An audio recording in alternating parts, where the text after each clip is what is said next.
live from Toronto on the GBKM network. This is the Chat Up Show, the show where we chat about any and everything to do with popular culture and your weekly news. I'm your host, Elizabeth Aloyde, and I hope that you are ready to chat it up with me today. As always, you can keep up with the GBKM network in various ways. You can listen to our web radio 24/7 at www.gbkm.fm. You can watch us live on Facebook and YouTube at GBKM TV, and you can follow us on Insta at GBKM FM and Twitter at GBKM_FM. Now, another week has gone down. We're here again. We're at the Chat Up Show. I'm excited. It's fun.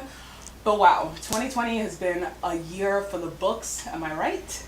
I know that it's going to be a year that I will never forget. Honestly, how could I? There's been so much that's happened. The pandemic being one of the major things that's happened, I think, to start the decade. I mean, what a way to start the new decade, right?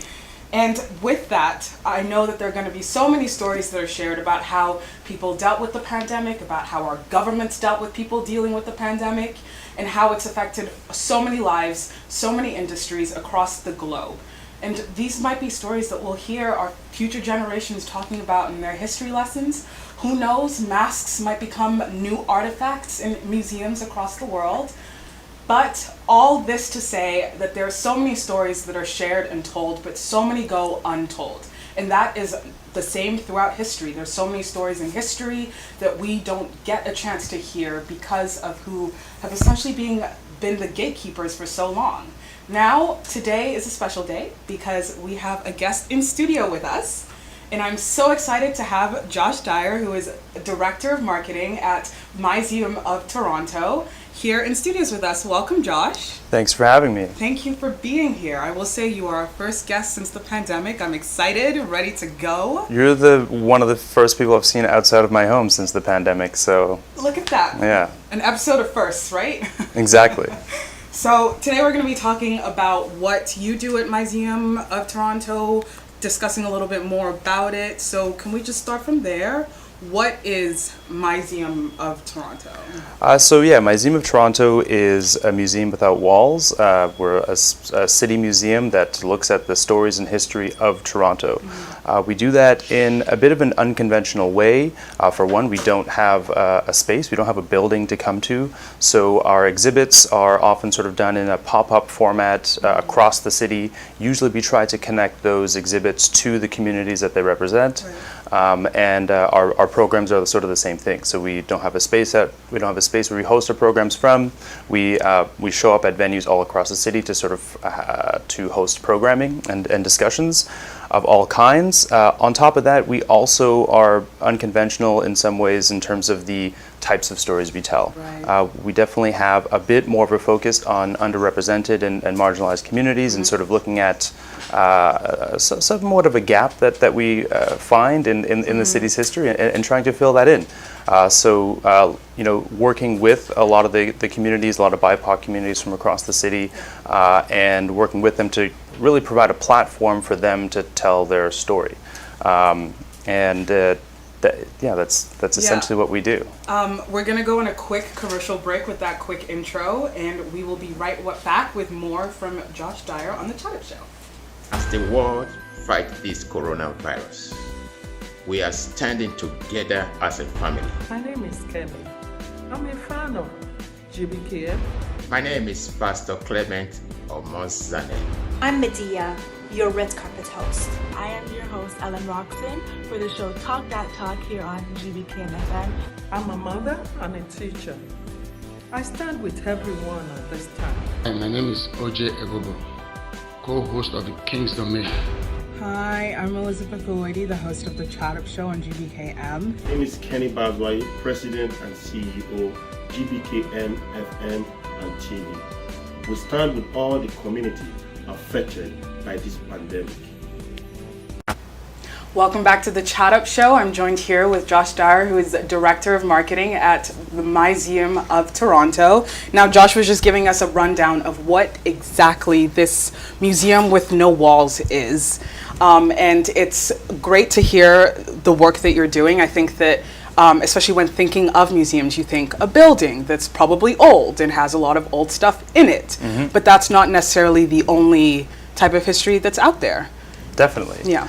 I mean, also one thing that we know about even sort of just this premise of museums being this space and having these buildings is also, to many communities, these are seen as sort of like elitist places where they don't necessarily feel welcomed. Yeah. And so that's also a way that we've looked at sort of overcoming that obstacle by sort of bringing the museum to the community.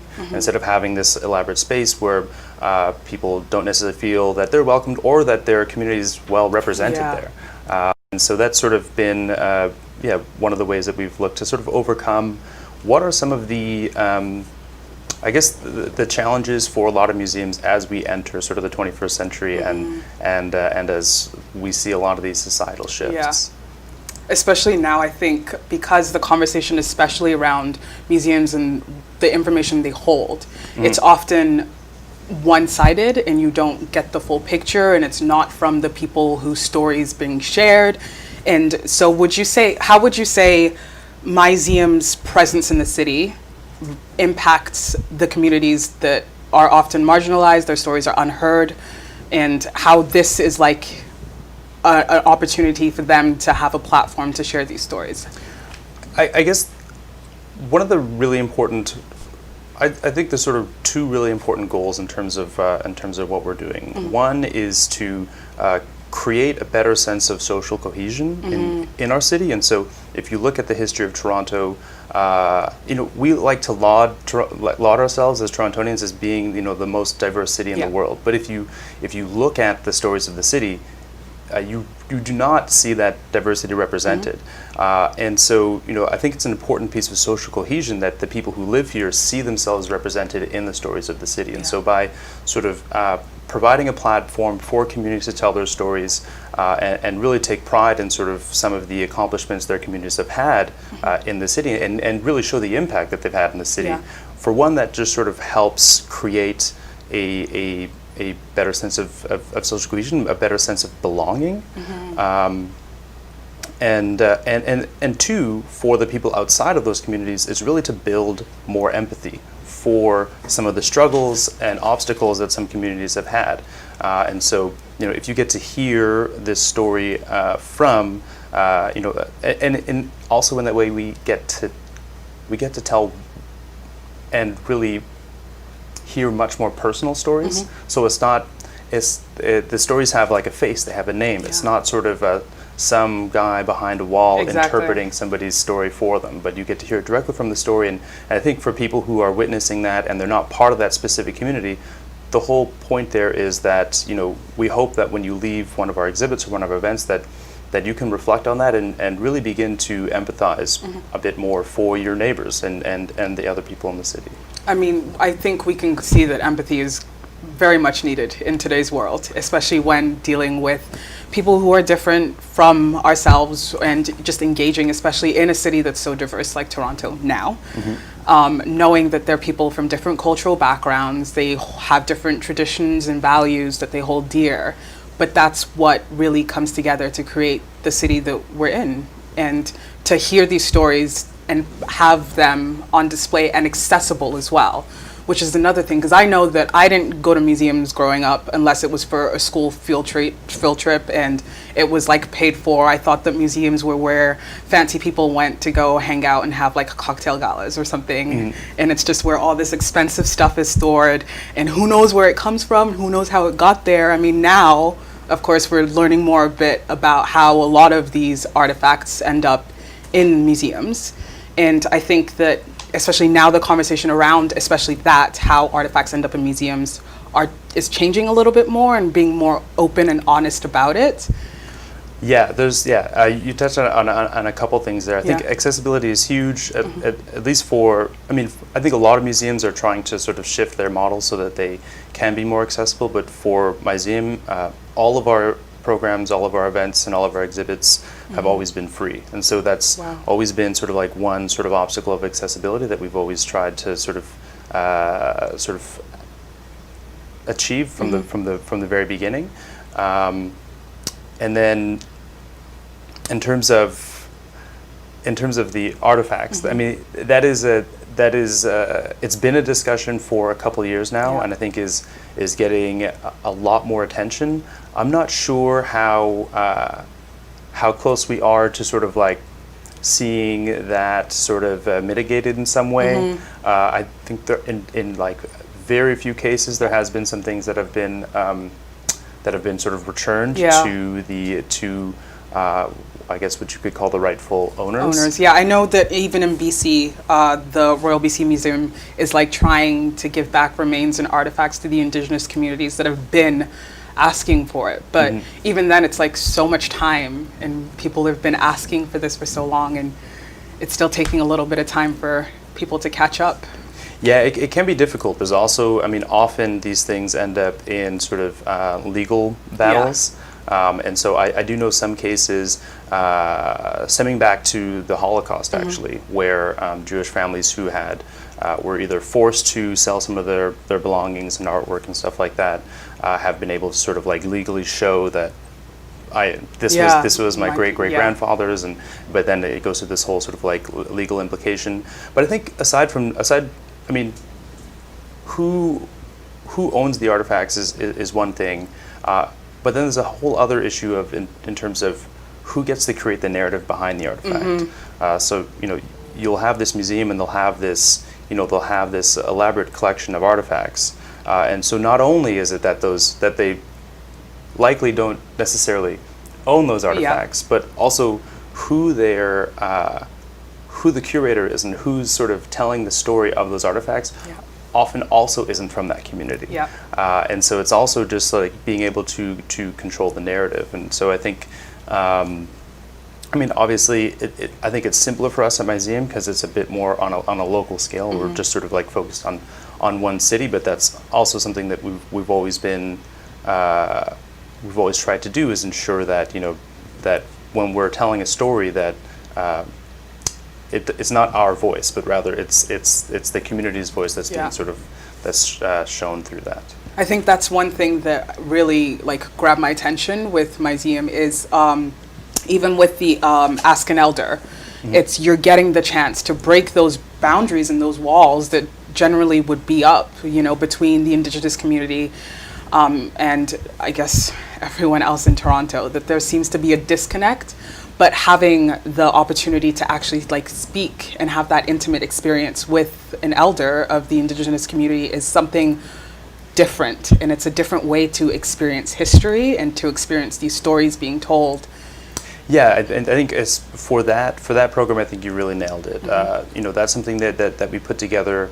For one, we know there's a huge appetite, not just in the city but across Canada, for people to know more about Indigenous culture and history, because it's something that I'm not an expert on the current curriculum in Toronto, but I do know that when I was going to school back in the 80s and 90s, we didn't learn hardly anything about sort of Indigenous cultures, and even if we did, it was sort of these stereotypical tropes, and so there's this huge appetite that people they want to know more because they want to know first of all, they want to know the real history behind that, and they want to know sort of like how they should be navigating these current day issues in our society, because you need a bit of a historical context. And one thing that we realize is that most people have zero contact with Indigenous people in our city, and so we worked with Elder Duke Redbird. We started a program with him last year, where we teamed up and created this boat that was stationed at the marina at Ontario Place, and really just invited the public. They could come down and visit Duke at the boat, and he would sort of have conversations. They ask him any questions he wants, and this year, due to coronavirus, we sort of formalized that a bit more, and so now we have this program called Ask an Elder, where you can sign up online on our website, museumoftoronto.com, and you can book a time slot, and then you basically get like a one-on-one Zoom conversation with an Indigenous elder, and the conversations they can be about history, they can be about culture, but also, I mean, Duke is 81 years old. He's also just like lived what seems like many lives, and he's an artist, he's a poet, sort of like a multi-potentialite in many ways, and the conversations can really go any direction. But he just often always provides a little bit of that. That the conversation always has this, this indigenous perspective behind it, which is important. And then also, I think one thing that you were just talking about in terms of like how people view museums is we also try to do things that you're just not typically going to see in a museum or as a part of a museum. And so a few weeks ago we hosted a program called Women in Hip Hop. And it was basically a bunch of female rappers from across Toronto who sort of spoke about their experiences as Black women and how sort of many of the obstacles that they face even within that music industry, of sort of like getting fair and equal treatment. But that's those. I mean, right there, there's sort of like I think two things that we don't see enough of. Especially like hip hop and like women and like Black women as well being the main part of the story. Like, that's not something you see, I think, just even outside of museums, like a lot of the time in media even. Yeah. Well, the crazy thing is, I mean, especially Black women are like drivers of pop culture, but are not really given credit for it. And then so there's that whole thing. And then I just think museums have done a really poor job of connecting their stories and their narratives to pop culture, where they're obviously all connected, and I think that's something that we also try to do, because the pop culture conversations are also important in the historical context. And like they're shaping what we now, I mean social media, like that's considered pop culture, right? And so much happens on these platforms that drives the like overall narrative about a lot of things.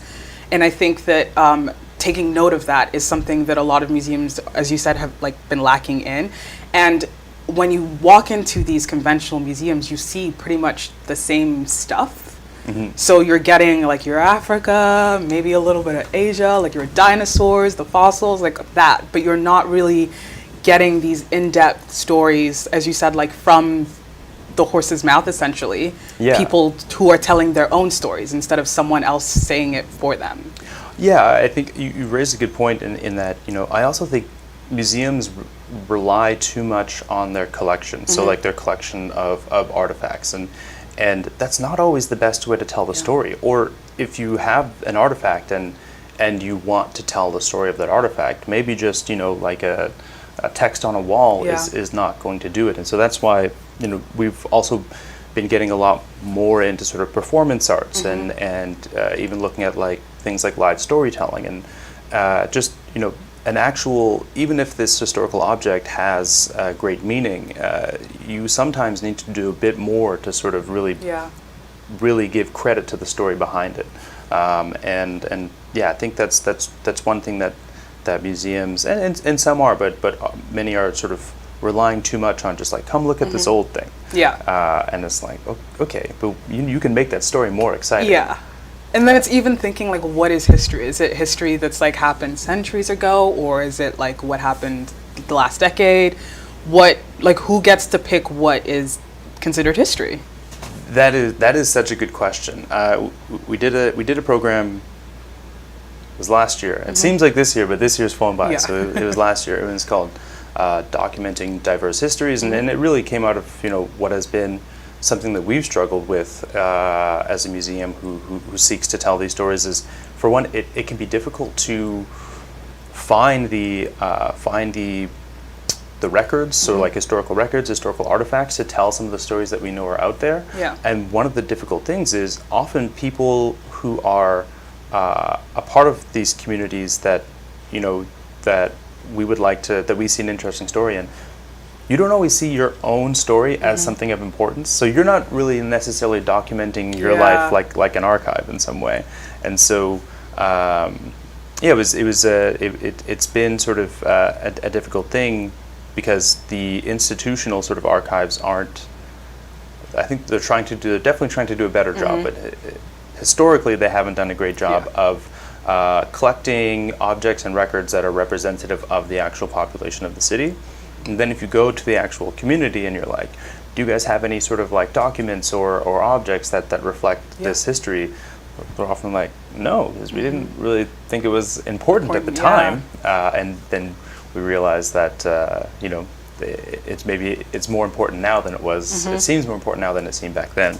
And then, I think along that same point, Heritage Toronto, every few years they do this report called the State of Heritage, and so because I think you're sort of talking about gatekeepers, and and a part of their last report, I think in 2019, they did a bit of a survey of sort of the I guess what you could call sort of like the ethnic makeup of Toronto's museums and archives and galleries, and you look. I don't have the exact numbers, but you're looking at something like somewhere between 2 and 4% of the staff at these institutions that are people of color. And it's not to say that you have to be a person of color to tell these other stories, but I think what it comes down to is sort of like maybe a bit of an inherent bias. For one, you just won't necessarily know about the other stories. Because you don't know what you don't know. Exactly. And then also, I think we all feel that we're connected in some way to a proud and important lineage. But if you have everybody who's sort of from a similar lineage, they're just going to keep on bringing up sort of the same stories. So you need to get some different life in there, so that the more diverse stories come to life. And you were saying before that a lot of people don't think that it's important to hold on to their personal historical artifacts, but then on the other side, you'll go visit your grandparent and they have all these letters from back in the day when their partner went off to war and they were writing all these love letters, and you're thinking, why isn't this in a museum? This is so interesting. This is a slice of life from back in the day when so much was going on, especially in the civil rights movement. Seeing parents, grandparents, all the kids who were growing up during that time and how they were dealing compared to now. It's having those physical memories of history is interesting. It's a huge undercoming, I think, and really, typically who does that work are the archives. So in Toronto we have the City of Toronto Archives, and there's also the Archives of Ontario, and then there's the Library and Archives Canada, and so I think we would hope that our institutional archives would be doing that kind of sort of community-based investigation and record keeping. The reality is that they're not, and not always because they don't want to, often just because they don't have the resources to do it, and in a sort of more, and what I guess is a more sad case is that it's not even their mandate to do so. And so the first thing is it's a huge undertaking. So you have community-based archives that have now started popping up that do that same work. A great example here in Toronto is called the Archives. They used to be called the Canadian Lesbian and Gay Archives of Canada, but this just came out of that community basis, saying nobody is keeping track of our histories and our stories, and so they started doing it themselves. So you have these sort of community-based archives that have popped up that are now trying to do that work. But it's not enough. But it's not enough. And there have been some great crowdsourcing sort of initiatives in terms of the National Museum for African American History and Culture in the U.S. That's one of the things that they did. They basically sort of they reached out to this network of African American museums across the U.S. And they basically said what do you have in your sort of community-based collection, and then sort of sifted through all that. And I think they also just had this whole really crowdsourced campaign where you could just send stuff in, and they did a really incredible job of sourcing the stories for that museum. But I remember reading about it. You're talking about a decade-long massive undertaking to find these things, because there's every grandma has these letters and photos in their basement, but we can't visit everyone's grandma's basement. So it's and I'm not an archivist, and so I definitely somebody who's a professional archivist definitely would have a better understanding of how that stuff is done. But definitely something that we're lacking in just as a society the board, yeah. capacity to record these stories.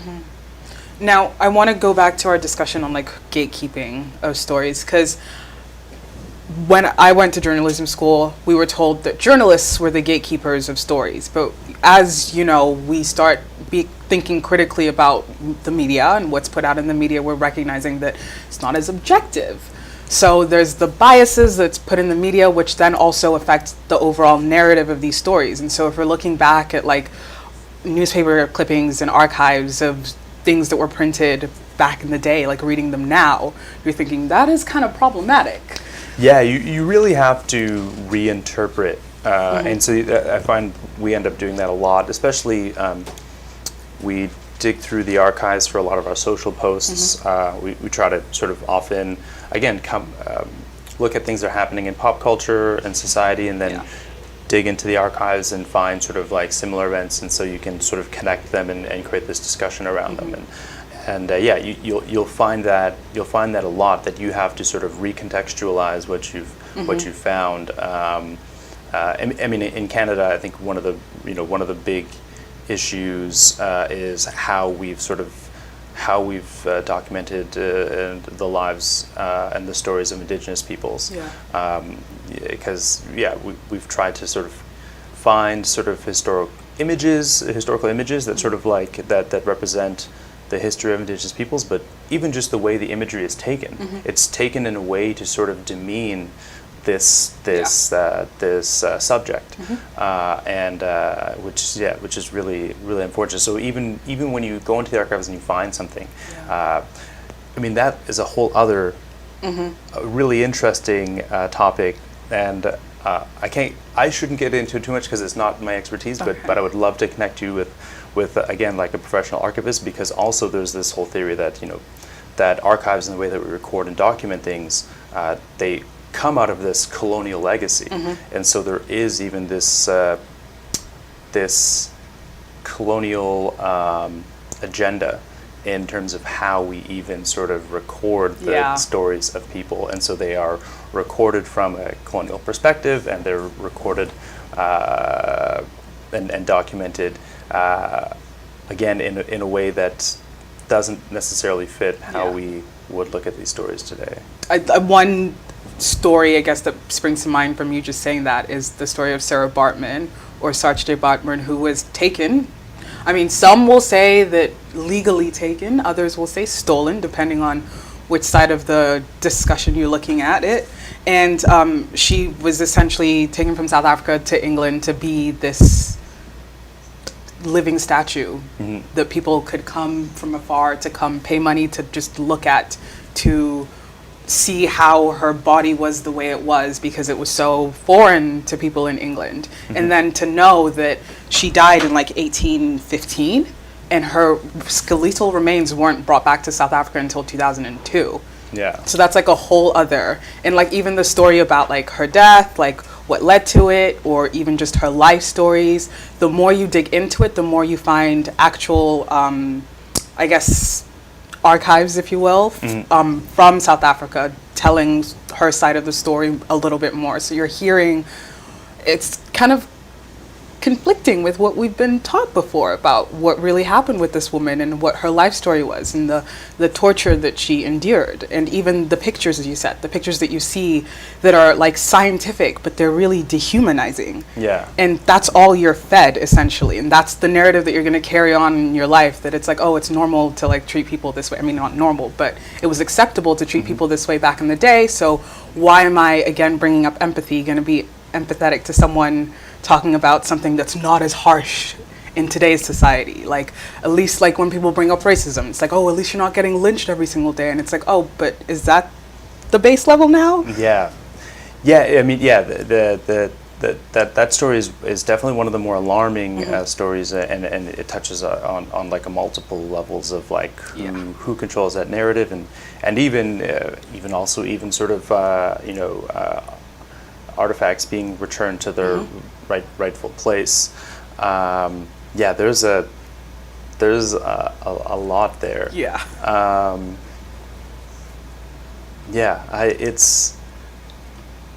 I don't know. Yeah. It's a lot. I dumped a lot on you there. Yeah, it's I mean, it's an interesting time. One thing, maybe to bring it back just a little bit. One thing that I do know is the Smithsonian Museum in the U.S.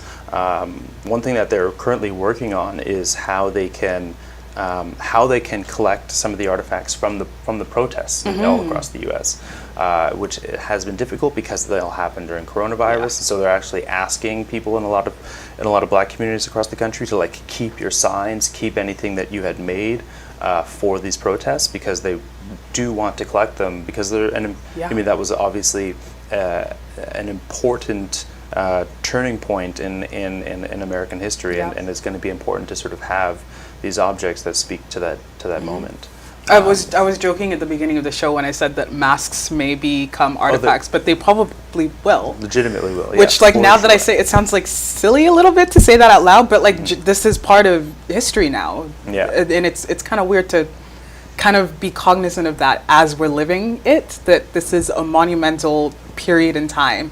I mean, the protests, if we're going to speak about that, those have been going like over a month now, and there doesn't seem like they're letting up. That in itself is powerful, and so then to think that this is just going to be forgotten in history, it's like hard to imagine that. I think at least for myself, like I guess it depends on where people come to it from, but I think from the onset, I was like, this is historical. We will look back. I mean, I just think 2020 we're going to look back on as like a I don't know how we're going to see it, but it's going to take up a good piece of history textbooks, I think, when we look back, when our great-great-grandchildren are looking at history. 2020 is going to fill a whole chapter. Yeah, I'm and sure. we're going to be the grandparents with the basements full of like all these masks and artifacts. That's like, come look at what we have. Exactly. Here's my journal entry that I wrote on my notes app back in the day. I mean, that's a whole other thing. Yeah, in terms of our lives are also sort of like digitally recorded in at the moment, and who knows how that turns out. I mean, I'm pretty sure I probably still have a MySpace page somewhere. I was big on Black Planet like way back in the day. I don't even know if that's I don't know what that is. Oh, I'm probably showing my age. It was, but yeah, like there were all these like former social networks that we're not necessarily using anymore, but there's a whole like catalog of our lives on there, which is also going to be interesting. It might make it much easier to sort of do the research and figure out the histories that are there. And even speaking of like how everything is digitalized, bringing it back to my museum, I think because it's already so accessible and already stuff is like online that you could look at, like how have you been able to transport exhibits to the virtual space because of COVID? That has been, I think in some ways it was a little bit easier for us because that's already been something we've been really working on. Not having it because we don't have a space. We always want to make sure that when we're doing some sort of like exhibit, that it doesn't just feel ephemeral, and so looking at new ways to really sort of record content from these exhibits and the conversations that happen around them, and so that's already something we've been really working on. We were like just April 1st, we were supposed to start what is definitely like our biggest like event of the year. It's this like month-long arts and culture festival, and so we had to sort of cancel that, and then we had a bunch of sort of like back and forth conversations with all of the sort of community partners that we were working on that event for, and really just held these conversations because we were supposed to have 12 exhibits happen just across the city just in the month of April. Wow. And so we started these conversations with each community partner and basically say like, we would love to find a way to display this exhibit or host the conversations around it online. But then one thing that we quickly realized is the topic that the community was going to host through that exhibit isn't necessarily the important topic of the day after COVID hit, and so we had to sort of, for one, evolve the subject matter of all of the exhibits and all of the events, which I think was, worked very much to our favor, because then it allowed this outlet for people who are sort of stuck in their homes and wanted to engage with others and wanted to sort of hear about things that are happening around the city. To I guess in some ways we sort of became like a bit of like a news media outlet in some way on behalf of like the arts and culture community. And so we shifted all of our exhibits and programs to speak more to the moment, which I think we always try to do, but right as it was happening, like times were changing, and so we're sort of like had to shift everything. And then other than that, that we basically had like 4 to 6 weeks to figure out how to do programs completely online and find ways to create some sort of like engaging conversation over Zoom, for instance. But it's been, I think that we achieved far more than we had set out to. I think the first we had like a number in mind of like, okay, how many people can we get on this like first sort of like Zoom panel discussion, and we like far exceeded those numbers, and so it's been really positive in that regard, and I think we've been rather successful in sort of like navigating that shift. And I think just again going back to the protests, for instance, we're continuing to try to stay as nimble as possible in terms of what conversations we are holding and how we sort of proceed. And so for instance, shameless plug, next week, July 23rd, we have a program that I'm really excited about. It's called Over Policing Black and Indigenous Lives. I do want to talk to you about that, but we're going to take a quick break because I want to dive into that conversation a little bit more with you. So we're going to take a quick commercial break, and once we're back with Josh Dyer, we're going to dive into that conversation. So stay tuned. Do you believe you could host an entertaining, engaging, and thoughtful weekly show? Or are you a business person or entrepreneur interested in building a brand for yourself? Can you connect with an audience and have strong social media skills? If so, the GBCAM Network would love to invite you to join our team. We're looking for driven, genuine folks who are willing to work hard as an independent broadcaster. If this sounds like you, come join our team. For more information, email your resume to career@gbkm.fm. That is career, CAREER, at gbkm.fm. It's time to turn your passion into a career. Do you believe you could host an entertaining, engaging, and thoughtful weekly show? Or are you a business person? Welcome back to the Chat Up Show. I'm joined here in studios with Josh Dyer, who is the Director of Marketing of Museum of Toronto. Now, before we went on the break, we were kind of talking about this event that's coming up next week. If you could just give us a little bit of a tease of what that is. Yeah, so I mean, again, we were sort of looking at all the things that were happening in the world, and we've been trying to make our programming and the conversations we use our platform, we tell on our platform to be, really fit the moment. And so the protests were happening, and I mean, there was just so much going on. So at first we sort of like stepped back and took some time to sort of just, I think also really let the organizations that were like on the ground sort of lead the way, but knew that there was some important discussions that needed to be had. And so next week, July 23rd, that's next Thursday, we're hosting a panel discussion called Over Policing Black and Indigenous Lives. On the panel will be Sandra Hudson, who's the founder of Black Lives Matter Canada, or Black Lives Matter Toronto, Robin Maynard, who wrote this incredible book called Policing Black Lives, and it's to my knowledge probably like the most extensive sort of and comprehensive analysis of sort of racial profiling and policing in the Canadian context. That's something you don't always get to hear about. You always hear it in like the American context, but stuff's happening here too. Exactly. Yes. And then we also have a representative from Aboriginal Legal Services. And yeah, really just, I think that's one of the big points of the conversation, is to be like, these are not just things that are happening in the US, because that's something that I think, which got a lot of press at the moment when the Premier of Ontario, Doug Ford, came out and sort of tried to play it off like this is just that's an American thing. Yeah. This isn't a problem here. When we know for sure it is. And one thing about it, one thing that is sort of helpful in some way is that because the police take a lot of records. They write reports for everything. So this history of racism within our police forces right here in Toronto is well documented. Yeah.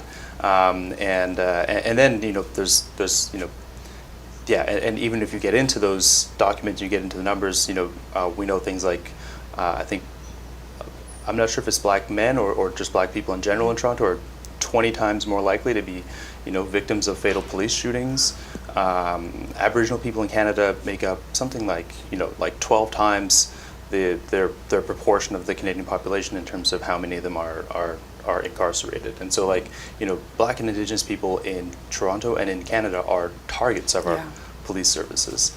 And so that's sort of a whole conversation we want to get into, and it goes all the way back to the Mounties and sort of what their purpose was in many ways. Yeah.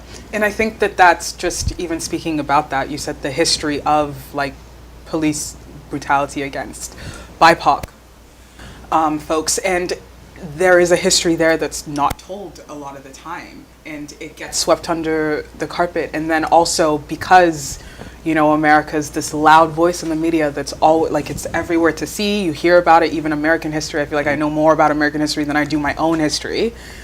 And so that becomes I guess the comparative measure, what they can compare and contrast against. At least it's not as bad as there. We found the worst kid in the class. Yeah. And we're well, at least my grades aren't as bad as this guy.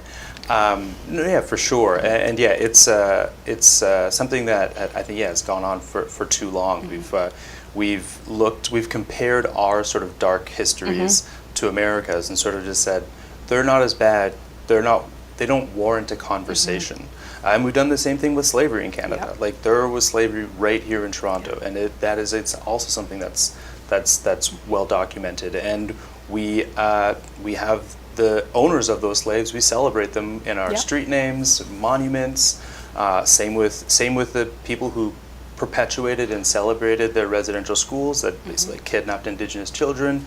And the thing is, we're not celebrating these men because they were slave owners and because they were perpetuating residential schools, but the fact of the matter is that we know that is the case now, and we have an opportunity, and some would say an obligation, to address that. And also, I guess one of my big things is, why are there no street names or monuments about the people who are trying to abolish slavery? Questions where that are need the answers. abolitionists? You know what I mean? We don't even talk about them, but there were people who dedicated their lives to really sort of moving into the next phase of our history. And so, but we spent so much time sort of focused on the people that were sort of on the wrong side of history, and we haven't even given much credit to the people who were leading the charge. And that speaks to who holds the narrative in their hands and who gets to share these stories. And for so long, as you said, it's been colonialized, essentially. History is very colonialized, that we're really only hearing the stories of colonizers from their perspective, or it's from what other people who are, I guess, have ancestors who were colonizers, and then they decide that they want to take it upon themselves to go back and learn what they've done, and then it's still a disconnect from the actual story, if you will. Yeah, it's I mean, I think we often forget about Canada's colonial history, because I think we often think of colonial histories as the people who were sort of the core colonizers, and I guess technically Canada was a colony of the UK, but we did our own colonizing here of the Indigenous people's space and lands, and then even how we've treated others as they've gotten here. We've sort of perpetuated many of the behaviors that we've learned from our forefathers. And so I think it's something that's not really paid enough attention to, is this sort of this colonial legacy that Canada has. Yeah. Would you say that now there's really no excuse to turn a blind eye to this history, that like the city holds a lot of history, like especially with everything that's digitalized. You can Google at like your fingertips, it's all there, the information, if you really want to seek it out. Even with Museum, it's accessible, so it's not like you have to like go into a building. Now you have like the virtual conversations that are happening, and there's opportunity to educate yourself. Yeah, I mean, I think the fact of the matter is it's going to change. Like even just the demographics of a city like Toronto are changing so fast, and that it will be very difficult to not tell stories that represent the people who live here, because very soon the people who, all of the children of immigrants who were born here or came here when they were young are going to be of age and are going to be in the workforces. I mean, that's a whole other conversation of like whether we give them opportunities to be the gatekeepers themselves. That's true. But it is going to change. But it's just sort of, how long do we want to wait? And do we just want to like sit back passively and like hope it changes at some point? I mean, that's not how I see myself, and my role in this is really, I think, to expedite these things. But yeah, I think that helps the conversation is like, it's going to change. So like, what are you even holding on to? Why even hold back? Because this is all going to come out. You know what I mean? Like, and they're just important conversations to have. It doesn't necessarily mean that we're not rewriting what our history is. We're not erasing people from history books, but we are now putting a disclaimer of like, oh, by the way, this guy also owned slaves and did a few terrible things. And so if now this was the man, and also here's some here's the whole story. But we've done just a lot of whitewashing, I guess, like both in figuratively speaking and technically same thing. But we've washed away the sins of some of these people, and there's just more of a conversation to be had there. And it's not that that they're necessarily terrible people, and it's not that we just like erase them from history and rewrite the history books, but it's just like, I think something that it's an appendix to what's already there. And I think that's an important point, because I see with these conversations happening on social media, you hear a lot of people, it's like, why are you trying to change history? And it's like, we're not. This is what happened. It's just that it wasn't taught. So now you think that we're making it up, but here are all the receipts if you need them to show all the facts, like all the archives, like this is stuff that really did happen. Yeah, it's really, we're just trying to tell a more complete story. And then on top of that, though, I think on top of just getting the narrative behind some of the people that we already celebrate or commemorate in Canadian and Toronto's history, for one, we need to have a more accurate representation of that, but then also those history books just need to be more representative. They need to include more people of color. They need to speak to the achievements of those people. They need to speak to how these communities have impacted Toronto. It's just going back to the diversity thing, it blows me away that we have all these, you have an African diaspora, South Asian diaspora, Chinese diaspora, and most of us don't know anything about like the histories of those communities that are here and the impact that they've had on Toronto. But obviously they have. If you have 100,000 South Asian people, they've obviously impacted the city. So why don't we talk about how that is and who are the community leaders in those communities and stuff like that, but not enough of it's being done. Yeah, there's still some work to be done, but as you said, it's changing, and it's happening slowly but surely. I mean, I think that we're all thinking, why hasn't this been more widely adopted, like telling these quote unquote untold stories or unheard stories? Why people aren't feeling the need to seek it out more, or just tell these stories more out on greater platforms than it's already being done. And it really brings the question, is like, what is the agenda? Like, why are you trying to hide it? I mean, I know, because there's a lot of bad stuff out there, but history, we don't want history to repeat itself. So why ignore a part of it and then look at where we are now? There's so much that has changed, but really it hasn't in a lot of situations, i.e. police departments. Yeah, I think at the end of the day, going back to this conversation of gatekeepers, gatekeepers exist on like multiple levels. You know what I mean? There's people just in your general management But then there's people who are on the boards. Yeah. There's CEOs. There's people who aren't even CEOs, but they're like former CEOs who have a lot of sway over a certain organization, and so it's just I think a lot of it comes down to gatekeepers. I mean, interesting sort of conversation along that line. One thing that we have seen as makes real change is money. Yeah. I think it's a similar conversation to look at the football team in the U.S., the Washington Redskins, and the owner there in 1999 said we're never changing the name. It's not going to happen.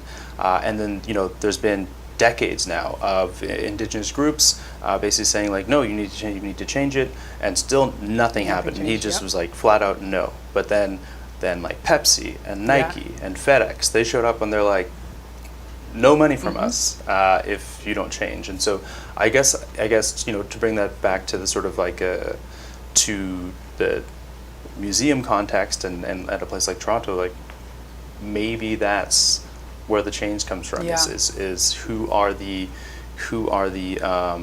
sort of like funders and patrons of these institutions, and for them to basically say like, yeah, we used to donate a bunch of money to this museum, but unless you change things, no more money. Yeah, we're shutting off the tap.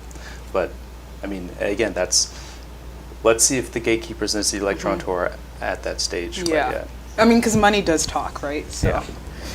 Now, before we let you go, I do want to know if you can pick from your brain full of facts, what is the most interesting fact about Toronto that's really not widely known?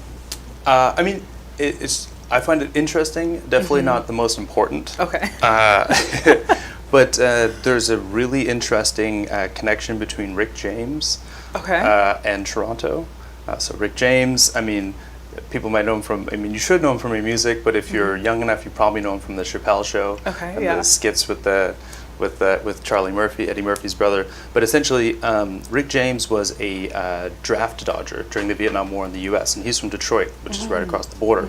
And so he didn't want to go to Vietnam, so he came across the border to Canada. And he was basically living in Yorkville at the time, which was not Yorkville of today. It was like hippies and musicians, and he was like playing cafes and singing cafes in Yorkville, and then met up with no other than, I guess, Canadian folk legend, I guess you would call him, Neil Young. Yep. And so Neil Young and Rick James had a band here in Toronto together called the Mina Birds, which interesting fact. And then that all ended. They I think the way the story goes. There's some music historian who might correct me on this, but I think the way the story goes is they were essentially invited by Motown back in Detroit to go down there and record. And so they went back to Detroit, but in crossing the border, getting back into the U.S., they caught Rick James, then caught him as a draft dodger, and he ended up doing like a year or two in prison, essentially, for that. But yeah, it's such a bizarre thing to see Rick James and Neil Young as young people, and think of them as young people just like hanging out on starting a band on Bloor Street. That's interesting. That is an interesting fact. Yeah, I think it's important, part of Toronto history. But before we go, I do want to give a little update on what we've got here at the network.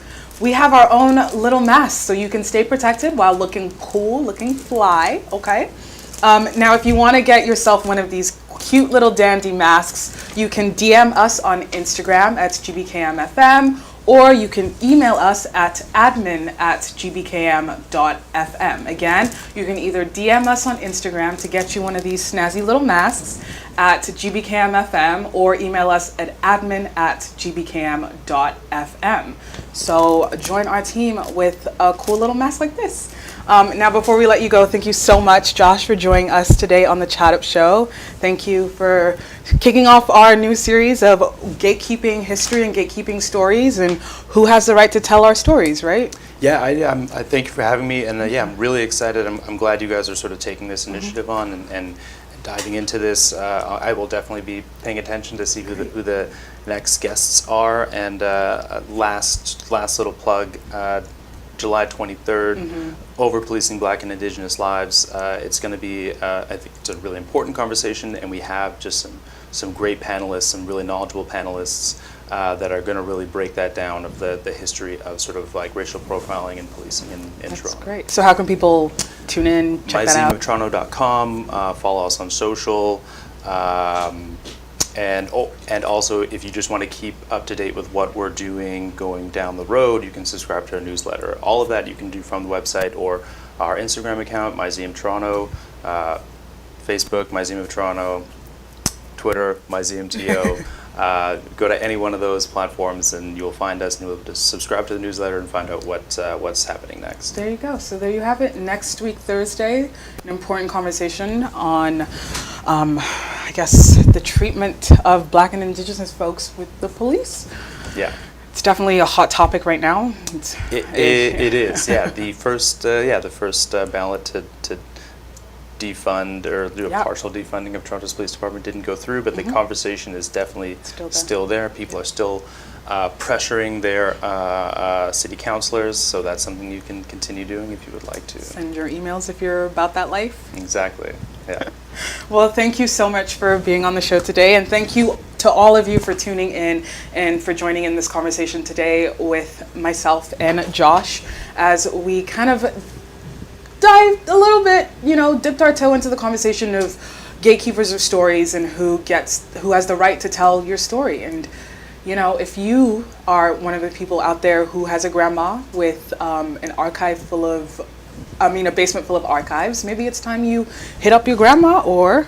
Oh yeah, that's also, we're always trying to crowdsource stories. So if you have like objects, let us know about them, or even just a story idea. If there's something that we haven't shared and you think we should, hit us up. You can just DM us on social, hit us up on our info@myzemeoftoronto.com email.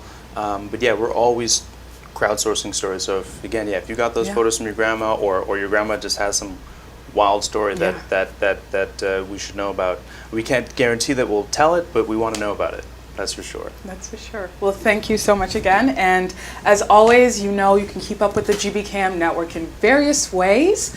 As you know, you can listen 24/7 at www.gbkm.fm. You can watch live on Facebook and YouTube at GBKM TV. You can follow us on Insta at GBKM FM and Twitter at GBKM_FM. And you can follow me, your host, to get some updates about the show and all that fun stuff on Instagram and Twitter at TIS_Liz_O. And I hope that you guys take care. Again, if you are looking to get a mask for yourself or your friends, maybe you want to give them a little gift for protection, DM us on Instagram at GBKMFM or email us at admin@gbkm.fm. And with that, I will see you guys at the same time, same place next week. Take care and stay safe. An entrepreneur interested in building a brand for yourself. Can you connect with an audience and have strong social media skills? If so, the GBKM network would love to invite you to join our team. We're